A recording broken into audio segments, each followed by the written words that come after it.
Yabo mfowethu sanibona. Iy'nsizi zami zonke ngiyazazi. Ngiyalwazi usizi lwami, yonke into engihluphayo emoyeni ngiyazi.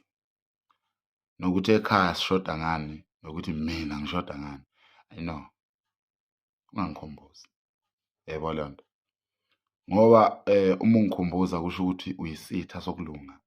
Awufuni ungibona ngine-peace. Noma ungasawuvulanga umlomo wathi wena uyahlupheka. Usho kimi. Kodwa ungangikhumbuzi ngezenzo ukuthi mina ngiyisihlupheki. Yabo? Kanjani na? Ungangenzi ngize ngibone ukuthi ngi-useless. Anginayo imali. Ungangenzi kusasa mase nginemali ngabe ngisakhumbula emuva. Ungangenzi ngichome kusasa mase nginemali because nami kuzongifikela ngimuntu ngiyaphila nginegazi. Kuzongifikela ngelinye ilanga ukuthi ake ngikujezise. You understand? Njengoba unamandla namhlanje okuphila nokuthenga noma yini oyifunayo. Kungenzeka ihambe iphele yonke leyo nto.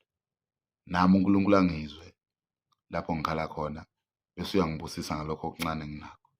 Bese liyaphela-ke ibhiliyoni lakho. Lithi seliphele bese ngiveza u-R10 wami mina wokugcina lo enginawo uNkulunkulu angibusise ngawo. Bese kuthiwa ngiyachoma. Yilapho ozoqala khona ukungithakatha nokungithengela iy'nkabi zokuthi zingitobule because sengiphila impilo yami. Indlela ezokujezisa ngayo ilula. Ngizothula sengathi angikuboni. Noma ukhala ngithule nje ngikuzive. Yabona?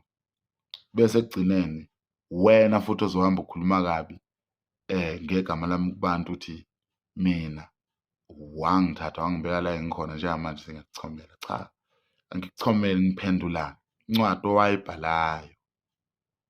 Le ncwadi owayibhala iyona engiyiphendulayo njengamanje. Because ayikho neyodwa incwadi engafanele ukuphendula. Umuntu mekubhalile incwadi kumele uyiphendule ngokukhulu ukushesha.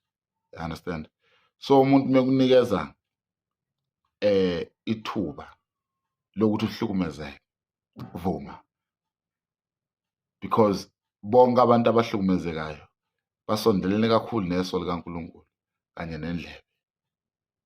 Mukhala usosizini lwangempela uhlushwa umuntu. uNkulunkulu aphendule masisha because u-stranded akekho umuntu ozokumela wena.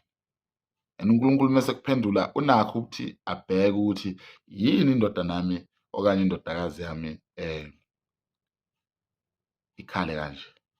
Bese kutholakala ukuthi wena uyimbangela yaleyo nto. uNkulunkulu uza kukujezisa bese kubonakala sengathi mina engikuthakathayo kanti cha. Ngeke ngikwenze lokho.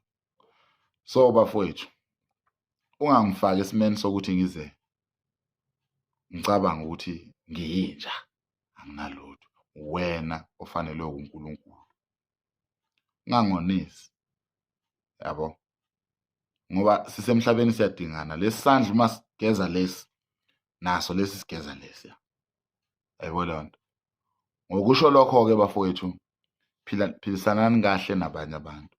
Philani kahle nomakhelwane, phila kahle nomunye umuntu. Siyalingana sonke. Ukuthi iphakethe lakho liyafudumala akusho ukuthi le oxygen oyiphefumulayo iphuma entabeni. Le oxygen yonke sonke siphefumulayo iyefana iphuma esihlahleni. You understand? Siyaya etoilet sisuze kunuke sonke. Mina ngidla inkobe, wena udla ama-nyugisi. Sifana. You understand? Noma ungadla ispaghetti mina ngidle uphuthu namanzi anoshukela kulungile. Siyaphila kodwa sonke sila emhlabeni. Same planet. Masifa same mhlaba esizogutshelwa kuwo. So kubalekile ukuthi-ke wazi ukuphilisana nomunye umuntu ngoba uzomdinga kusasa. Ikhipha ingqondo ye-ego. Ikhipha ingqondo yokuba i-barbarian. Ikhipha ingqondo yokuzitshena. ngoba idomekile ngalesikhathi ibona sengathi uyabusa. Ingakho nale nkosi le dala eyatshelwa eyaphupha ukuthi yaphupha isihlahla siwa lesihlahla masiwa sanethwa amazolo kodwa esitindini esiqwini kwahluma amanye amagatsha ngemva kwesikhathi. Kwathi umfana omncane wamtshela mangaphazama uDanyela loyo, wamtshela ukuthi no, Nkosi uNebukadinezari,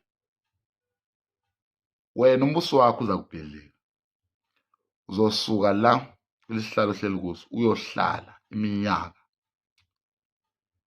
ehlathini, umile amazipho njengokhozi, umile iy'nwele, uhlume iy'nwele njengebhubesi. Wathi uyahlanya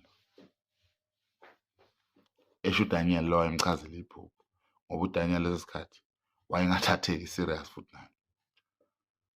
Akuphelanga isikhathi eside wahamba uDanyeli inkosi leyo yahamba yayohlala ehlathini, yahlala khona yadla utshani njengebhubesi. You understand?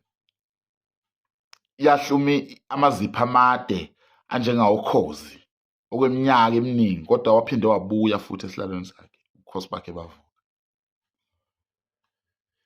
Ngenxa yengqondo wayetshena ukuthi lo mfana unamanga, ebheka imali, ebheka zonke izinto, yimi engiphethe umbuso, ayikho into engingenayo. Waphela lowo mbuso nge-second. Bona sihlupheka thina, kungenzeka ukuthi sike sa-rich emhlabeni, kwakhona iy'nkinga, ingakho sila sikhona njengamanje. Wena njengoba usethubeni, tshala ubudlelwano obuhle nabantu, tshala ubudlelwano obuhle kubantu, tshala ubudlelwano obuhle komakhelwane, ukuze uma uqhozuka kusasa, uma ukhutshwa kusasa, abantu abasondelene nawe khona bezokwazi ukukujeka, bakubambe, bakuvuse, bahambe nawe. Kodwa uma kuwukuthi wena ukhetha ukuphila wedwa njengelanga, sokukhothamela walesikhathi lesi, because you have something esandleni sakho, sokukhothamela, izothi miphela leyo mali nalowo mbuso uzothi mawuwa okuwo njengamanje, kuzosiphoqa ukuthi sikukhumbuze indlela owawusiphatha ngayo ngesikhathi usaphethe embusweni. And mase sikukhumbuza, sokukhumbuza times 10. Yabo? Bese uba inhlekisa emhlabeni. Ila uzoqala khona ukuthakatha wena. Yabona? So, ungangenzi ngize ngicabanga ukuthi wena ofanelwe izinto ezinhle. Musa ukuhlala ethembeni eliyize lokuthi awuzukuba broke. Ubroke kuphela uma ugeza. Bakhona abantu abanjalo. Ikhiphe leyo ngqondo ingcolile, inesibozi. Zama ngazo zonke iy'nsuku zakho zokuphila ebuhleni nasebubini ukuthi ungamchomeli omunye umuntu ohlangana wena. Amane uchomela abanye abantu mhlawumbe abangekho kwi-app. Ungamchomeli umuntu okwi-app ngoba awazi kusasa uzovukuphi. Bafowethu, igama lami uPhungalenja. Ngiyabonga kakhulu. Ngicela nisubscribe ePhungalenja TV ku-YouTube, TikTok Phungalenja ngqo, Facebook page Phungalenja ngqo. Thank you very much. Number yami ithi 072 2020 119. Thank you very much. Please subscribe, like and comment. Thank you.